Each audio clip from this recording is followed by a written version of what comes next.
Hello everyone, welcome back to my channel. If you're new here, welcome, and if you've watched one of my videos before or if you're one of my few subscribers, then welcome back. As per usual, my name is Marmy Newton, and today we will be talking about the movie Emilia Perez, as you've probably already seen from clicking the title and the thumbnail. But we will be talking about the Oscars contender or award season contender film Emilia Perez. It just dropped on Netflix. I want to say maybe 2-3 days ago. I could be wrong, but it just dropped on Netflix a couple of days ago. And I've now seen it, and I kind of want to talk about it, discuss it, and I don't know, share any questions that I have. So first of all, I had no idea that Zoe Saldana was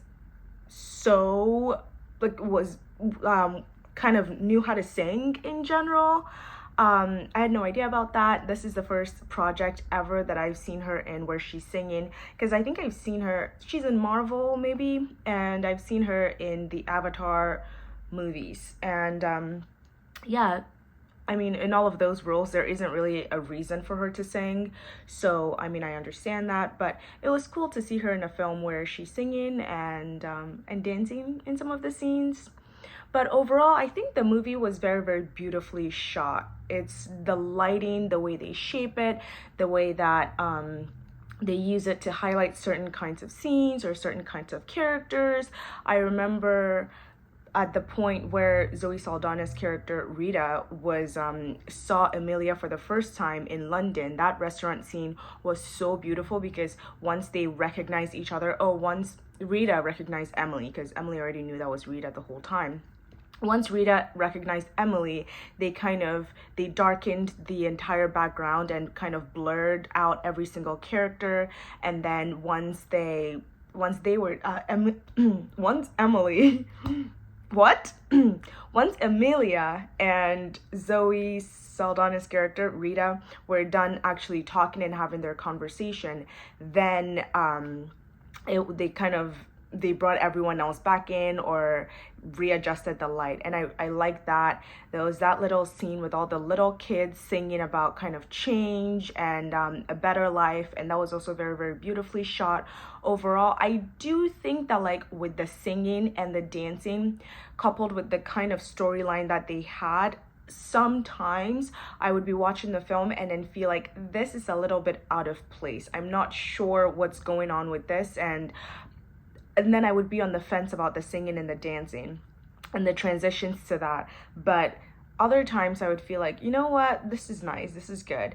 But I think that regardless, the film isn't really made for kind of commercial consumption. It's not really the kind of movie you're watching when you're bored or whatever. It's more so if you want to see, excuse me to say, a film, you know, if you want to see something that is very, very creative, very, very inspired, then you turn on Emilia Perez. But it's not for, you know, the average casual viewer.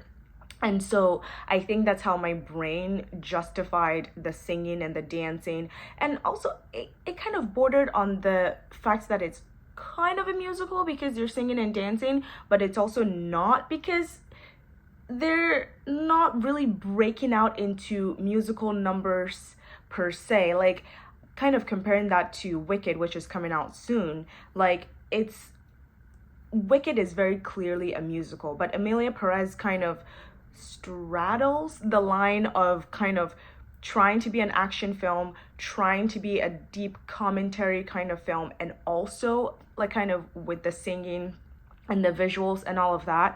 I do think that they were able to pull it together very, very beautifully. It looked really, really good. The performances were amazing.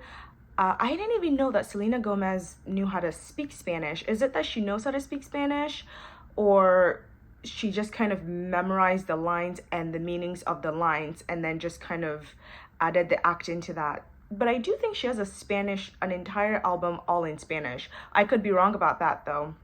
But yeah, it was very cool. Some of the words she was pronouncing, I was kind of on the fence about, because I was like, I've heard native Spanish speakers or native Mexican Spanish speakers talk, and the pronunciations were a little bit off, but overall that was really, really good Spanish that she spoke in the film. Getting into the themes of the movie, however, when I first started watching it, I was kind of thinking, oh, for the first half of the movie, I felt like, oh, this movie is about rebirth, right? Because he's already kind of lived out his life. He's gotten married, he's had children, and he's definitely carved out who Manitas wants to be in the world, and that is a big time crime associate, crime dealer, murderer, person, whoever, whose enemies are after him. And now he kind of wants to wipe the slate clean. He can't really go down the regular route of getting the cops, like getting acquitted of all of his crimes, because that's probably impossible. Nor can he go down the other route of trying to make peace with his enemies. So now all he has left is being able to kind of just become a completely different person. And I thought it was interesting that they didn't have him go through the like plastic surgery procedures to then come out as a different man. He completely wants to live a whole new life, coming out as a woman, then becoming Emilia. And I thought it was a very, very beautiful, the first half was a very, very beautiful story about rebirth, especially because Emilia then goes off and informs the NGO, this organization that's meant to help victims of crime and families or spouses of criminals and all of that, be able to kind of get closure, get back on their feet, or be able to find their loved ones. And then when I was watching that, I thought, wow, this is the exact opposite of the kind of life that Manitas had lived. And yeah, it was just very interesting to then be able to say like, oh, I've done this with my life and I kind of don't like it, so I want to do a complete 180, and not just do a complete 180 and go and live a whole different life, but it's a whole different life that's still related to what he used to do before he became a she. So it's interesting that in trying to wipe the slate clean, the Emilia or Manitas didn't go down the selfish route of like, well, I mean, they did kind of live off the grid for 4 years and got their fill of kind of being able to do whatever else. But then after those 4 years living as Emilia, then coming back and finding Rita, and then kind of doing something to be able to affect change and be able to essentially make up for the kind of life that they had lived before was amazing. But then we get into the second half of the film, specifically the scene where Emilia then snaps at Jessica, or Jessie, Selena Gomez's character, when Emilia finds out that Jessica is trying to marry, I think Gustavo, was it? Some other guy, the guy that she had been seeing, and not just marry him, but also take their children away from Manitas or Emilia, who had been pretending to be the children's auntie to be able to stay close to her children. And I thought that it was very weird that Emilia then snapped in that scene. It also makes sense because she can pretend to be a new person, a changed person, however, but like as humans, you can be overcome with emotion in a very, very specific, during a very, very specific scene or a very specific time in your life, and then react in a way that you feel like you may not be necessarily proud of, or that you wouldn't have if you got the chance to think twice about it. And I think in that moment, being kind of angry and a little bit anxious about losing her kids all over again, caused her to attack Jessica. But when I was watching that scene, I was like, wow. So, and Jessica had already had a conversation with Emilia where she had mentioned that she feels like that Manitas would have killed her if she ever ran off with a different man or whatever, which kind of gives you the sense that Manitas was a little bit violent.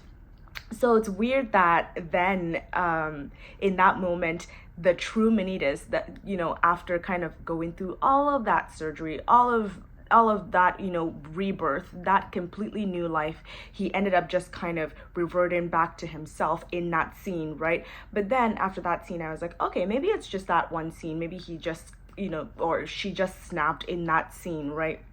But then after that, she kind of doubles down on that and then closes down all of Jessica's credit cards and all of the money that Manitas had left to her.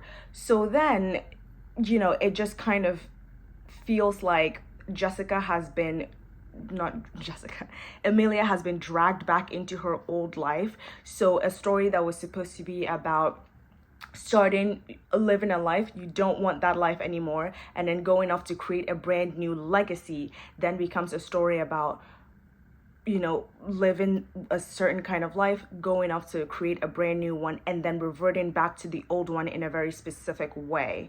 So I wasn't sure about the second half of the movie and the themes that it was trying to communicate, especially if I think the synopsis, or the little blurb for the movie, was the fact that four women are trying to find happiness, and it just felt weird that Emilia would just revert back to Manitas and then kind of revert back to her old ways. So it also made me feel like the scene where she gets kidnapped was a lot more diminished, because then I was like, how am I supposed to feel sorry for this person who has already hurt so many people, then decided to make amends and has just gone right back to being the exact same person. Another thing that I wanted to talk about was the fact that Epifania, because like I said, the synopsis, or the little text describing the movie said that four women are on a journey to find happiness. So I'm guessing that's Jessica, Rita, Emilia herself, and then the fourth one I think is Epifania, who was Emilia's love interest. And I feel like with a movie that was over 2 hours long, they could have definitely made a lot more of an effort to develop Emilia and Epifania's relationship to a sense where we're able to then care about them, so that when they break up, or when they go their separate ways, we're able to kind of at the very least care. Because once all of that, Jessica kidnapped Emilia, and Epifania was looking for Emilia, I was just kind of like, what is Epifania doing here? This just feels like a very little fling. Why are you being so invested in this? And then it also makes me feel like Epifania's character was unnecessary, because I wasn't really sure what exactly they were trying to communicate with that. Again, like, is Epifania supposed to be part of Emilia's rebirth, her new life, or is this, I wasn't really sure what Epifania as a character and as a girlfriend to Emilia they were trying to accomplish with that. So yeah, that's that.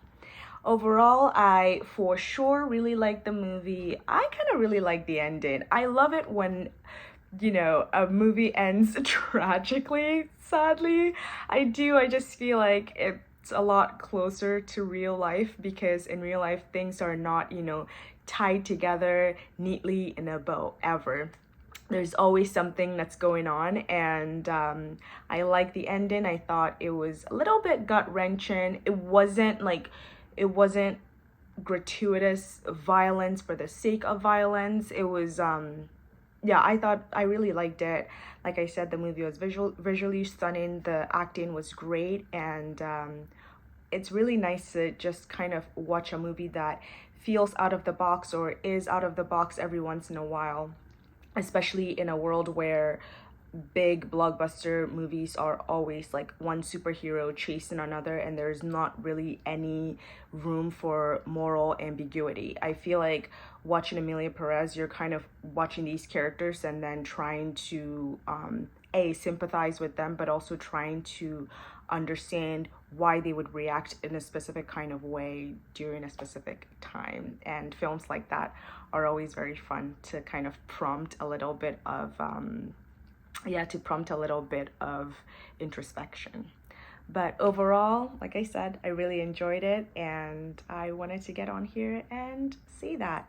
Let me know if you have any questions about the movie, if there's anything that you feel like I should have talked about that I didn't hit on. Feel free to let me know down in the comment section below. And if you enjoyed this video and you check out my other content and you enjoy that as well, please feel free to hit the subscribe button to support a small growing YouTube channel. But on that note, see you guys some other time. All right, bye.